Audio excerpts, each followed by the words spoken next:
007 here again, and today I thought I'd finally get around to actually showing some videos of the tank. Well, this is my 46-gallon bow front that I'm getting ready to dirt and then cover with a cap of Safe-t-sorb. So I'm going to not show the entire process. I'll show little snippets. Nobody wants to watch hours of dirting a tank. But anyways, so this is how I set up my tank. Not necessarily the right way to do it, but this is how I did it. For those of you wondering what Safe-t-sorb looks like, I'm trying to give a shot of what it looks like here. It's kind of a medium sized gravelly kind of thing, and it's made of clay, and I'm going to mispronounce it, so I'll just put up on the screen the type of clay it is. So like a lot of folks, I decided to do a border around the front and sides just for aesthetic purposes, and that's all I'm doing here. That way, for those of you who don't know, most of you already do, that way when you put the dirt in there, you won't actually see the dirt from the front or sides. So these are some of the things that I added to the bottom. Potassium chloride and dolomite, which is a form of calcium. Just to give you an idea about how much, it's a sort of, good dusting, showing the cap there, or the border there, and then you can still see the bottom of the tank there. It's not totally opaque or anything, but it's a nice dusting of the potassium and calcium. Alright, so here's the main star of the tank. This is mineralized topsoil that I made and then sifted, so it's pretty fine. You can see it creates a lot of dust, so definitely do this outside.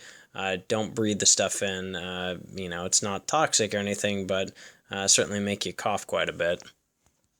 So the next thing that goes into this mix is some clay, and make sure you're getting an all-natural clay. This is, you can see the brand. I bought 5 pounds, which is overkill, and it's about 7% iron, so this is what I'm using to up the iron content of my soil. Here's what it looks like. You can see the red in it, so there you go. Pretty reasonable iron content.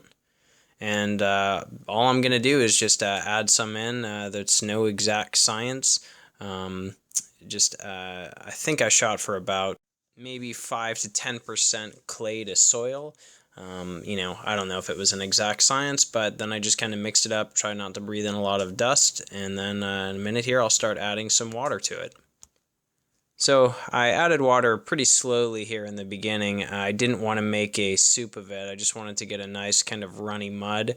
I won't show that whole process, but as with most things, it's much easier to add a little bit more later than to try to take some away. So go easy with the water till you get kind of a nice, thick but a little bit runny mud.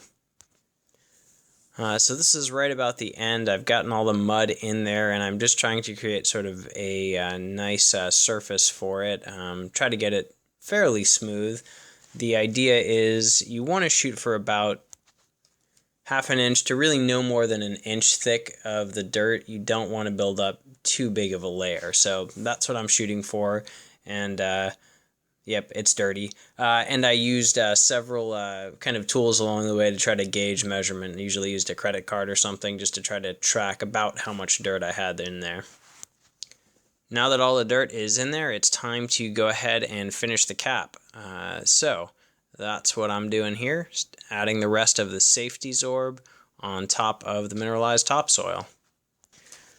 What I was shooting for here with the cap was about a 1-inch cap in the front of the tank, and 1.5 to maybe a little under 2-inch cap in the back of the tank. Just kind of a simple scape, just sloping the cap up from the front to the back. Don't want to go crazy with it, but you do want at least about an inch so that the dirt doesn't come up and make the tank water too muddy. Once you have the cap in place, it's time to start with the hardscape. I'm not going to go nuts with this. This is the first time I've done a planted tank.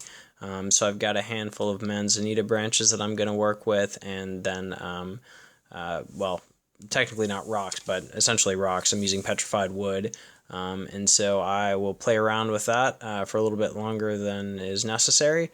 Ask my wife what she thinks of it, and then we will eventually come back with the finished product. So this is where I'm getting close to finding something that I like, and I'm about to turn on the lights and kind of take a step back and see what I think it looks like.